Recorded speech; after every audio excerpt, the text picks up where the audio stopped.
I caught my girlfriend cheating outside a bar last night. I didn't yell or cause a scene. I just took a photo, drove home, and sent it to her parents with the caption, "Thought you should see what your daughter is up to." Her name is Aaliyah. For 3 years, she was my entire world. We built a life in the house I owned, a place I'd worked double shifts for years to afford. The first 2 years were good, or at least I thought they were. But this last year, something changed. Aaliyah got a new job at a high-end consulting firm, and suddenly the life we had wasn't good enough. My friends were too loud, my clothes weren't designer, my job as a lead mechanic at a dealership wasn't impressive.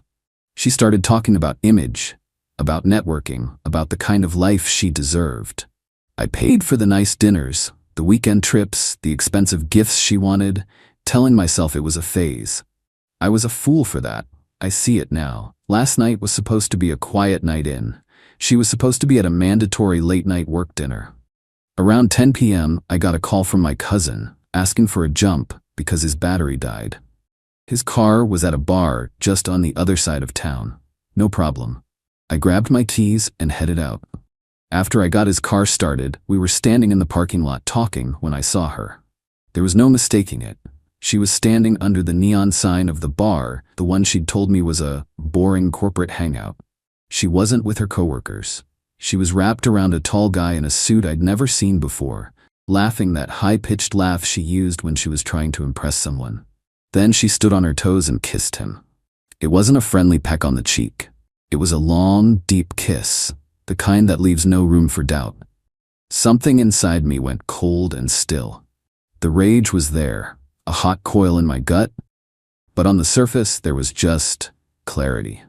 My cousin started to say something, probably asking if I was okay, but I just held up a hand to silence him. I pulled out my phone. My hands were perfectly steady. I zoomed in, making sure the bar's sign was visible in the background, making sure their faces were clear. I took one picture. Just one. Then I got in my truck and drove home. I sat on my couch in the dark, staring at the photo on my phone. Her, him, the kiss. The whole story in a single frame. I thought about what to do. I could confront her when she got home, have a screaming match that would end with her crying and me probably giving in, or I could end it. Cleanly. Decisively. I thought about her parents, Theophilus and Martha. They were pillars of their church community, a deacon and a lead choir member. They were obsessed with appearances, with their family's perfect reputation. They adored me because I was stable, because I owned my own home, because I was the good, responsible man their daughter needed. They had no idea who their daughter really was when they weren't looking. It was time they found out. I opened a new text message and attached the photo. I sent it to both of them, in a group chat. The caption was simple: "Thought you should see what your daughter is up to." I hit send. Then I put my phone on silent and went to bed. The next morning, my phone had dozens of notifications, missed calls from Aaliyah, from her parents, from her friends, angry texts, pleading texts. I ignored them all. I knew she was a volcano of drama, and sending that picture had lit the fuse. I had a feeling she wouldn't just pack her bags and leave. She'd want a confrontation. She'd want to make a scene. So I prepared for it. My house has a security camera over the front door, but I wanted something better, something undeniable. I took my old phone, plugged it into a power bank, and set it up on the windowsill of my living room, pointing directly at my driveway where my car was parked. It was a classic 1970s Chevelle, a car I had spent 5 years restoring with my own 2 hands. It was my pride and joy. I hit record. Then I went and made myself some coffee and waited. I didn't have to wait long. Around 11 a.m., her car screeched to a halt at the curb. She didn't get out alone. Her best friend, Rosa, was with her. Aaliyah got out of the passenger side, and she was holding a metal baseball bat. My baseball bat, from the garage. She was just screaming before she even set foot on the lawn. Pure rage. "James, get out here, you coward. You think you can ruin my life? You think you can humiliate me in front of my parents?" I just watched from the window, my old phone recording every second. Rosa was egging her on, yelling about how I was a pathetic snake for what I did. Aaliyah marched right up to my Chevelle. She didn't hesitate. She swung the bat with all her might right into the driver's side window. The sound of the glass shattering was unbelievably loud. She wasn't done. She brought the bat down again and again. On the hood, leaving a massive dent. On the windshield, cracking it into a spiderweb. On the side panels, scraping deep gouges into the custom paint job I had spent months perfecting. She just went crazy, shrieking and cursing as she destroyed the one thing she knew I loved. Rosa was filming the whole thing on her phone, probably for some kind of social media victory lap. When she was finally out of breath, she threw the bat on the lawn and stormed up to my front door, pounding on it with her fists. "You see what happens when you mess with me, James? You see?" That's when I opened the door. I wasn't holding a weapon. I was holding my phone with the 911 operator on the line, the speaker on so she could hear the calm voice on the other end. Her face went pale. The rage in her eyes was replaced by pure panic. Rosa immediately stopped filming. "I have a young woman here who has just committed felony vandalism on my property," I said into the phone. "She used a baseball bat to destroy my vehicle. Yes, I have it all on video. I can see the police car turning onto my street now." The sound of sirens got louder. Alea's whole body started to shake. The tough act vanished. She just looked like a scared kid who realized she'd gone way too far. "James, no," she whispered, her voice cracking. "Please, don't do this. It was a mistake. I was just angry." "You weren't angry, Alea," I said, my voice cold and hard. "You were entitled. You thought you could cheat on me, and I would just take it. You thought you could destroy my property, and there would be no consequences. You were wrong." The police car pulled up to the curb. 2 officers got out, their expressions grim as they took in the scene. The shattered car, the bat on the lawn, the 2 women standing on my porch. Alea started to beg. Real, desperate, ugly begging. "Please, baby, tell them it was a misunderstanding. Tell them we were just fighting. I'll pay for the damages, I swear. I'll do anything." She was crying now, reaching for my arm. I just stepped back. The officer, a tall, no-nonsense woman, looked at me. "Sir, is this the woman who damaged your vehicle?" "Yes, ma'am," I said, "and I have the entire incident on video from the moment she arrived to the moment she threw the bat down." I pointed to the phone on my windowsill. That was it.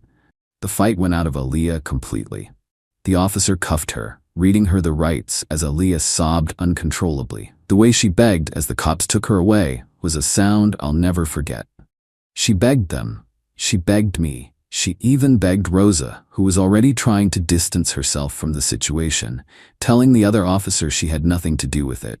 As they put her in the back of the squad car, she looked at me one last time, her face a mess with tears. "You did this to me," she mouthed through the window. I just shook my head. "No, you did this to you." After the police left with Alea in the back of their car and a case number in my hand, the silence was intense.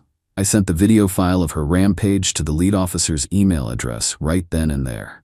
Then I went back inside and finally checked my phone. It had blown up. Her mother Martha had sent me a dozen texts. The first few were confused, then angry, then horrified after she'd clearly spoken to Alea. "You had no right to bring us into this. This is a private matter." I just replied with a screenshot of the police report number. That stopped her texts cold. Her father, Theopolis, had left a single voicemail. It was a strange mix of anger at me and deep, weary disappointment in his daughter. He sounded like a man whose perfect world had just been shattered. He ended it by saying, "You and Alea are done, and as of today, so are she and I." He had cut her off. The bank of Dad was officially closed. I spent the rest of the day dealing with the fallout. I called my insurance company and started the claim on my car. I called a locksmith and had every lock on the house changed. Then I started packing her things. I used her own expensive designer luggage, the stuff she was so proud of. I packed every last dress, every shoe, every bottle of perfume. The next few days were a blur of legal and personal cleanup. Alea was released on bail, paid by a reluctant Rosa. The first thing she did was start a smear campaign. Suddenly, our mutual friends were getting a completely different story. In her version, I was the abusive, controlling monster. The photo I sent her parents was photoshopped. I had driven her to a mental breakdown, and the car incident was a desperate cry for help that I had cruelly exploited. It might have worked if I hadn't been prepared. I didn't argue, I didn't engage. I just sent a single, simple message to our group chat. It was the video. The clear, undeniable video of her in a full-blown rage, methodically destroying my car while Rosa cheered her on. I didn't add a single word of commentary. The video spoke for itself. The social fallout was immediate and brutal. Friends who had been sending me concerned texts were suddenly sending me apologies.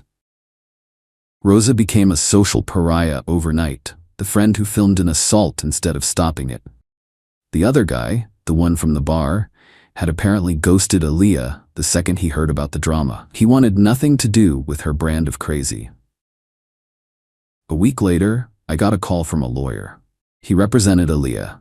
He informed me that she would be coming to retrieve her belongings and that they would be filing a suit for emotional distress and for her equity in the house. I just laughed. "Your client is not on the deed, the mortgage, or any utility bill for this property," I told him. "She has no equity. She was a guest. As for emotional distress, I have a video of her committing a felony on my property.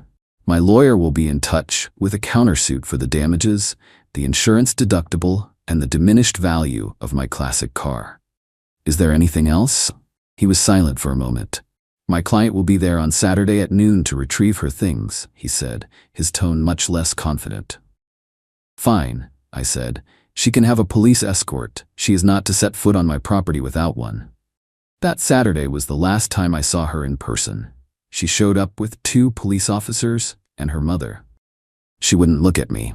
Her mother tried to start in on me, telling me I was heartless, but one of the officers politely told her to be quiet. I had all of Aaliyah's luggage piled in the garage. They loaded it into her mother's car in a tense, miserable silence. As they were about to leave, Aaliyah finally looked at me. There were no tears, no anger, just a hollow, empty look. The legal battle was short and one-sided.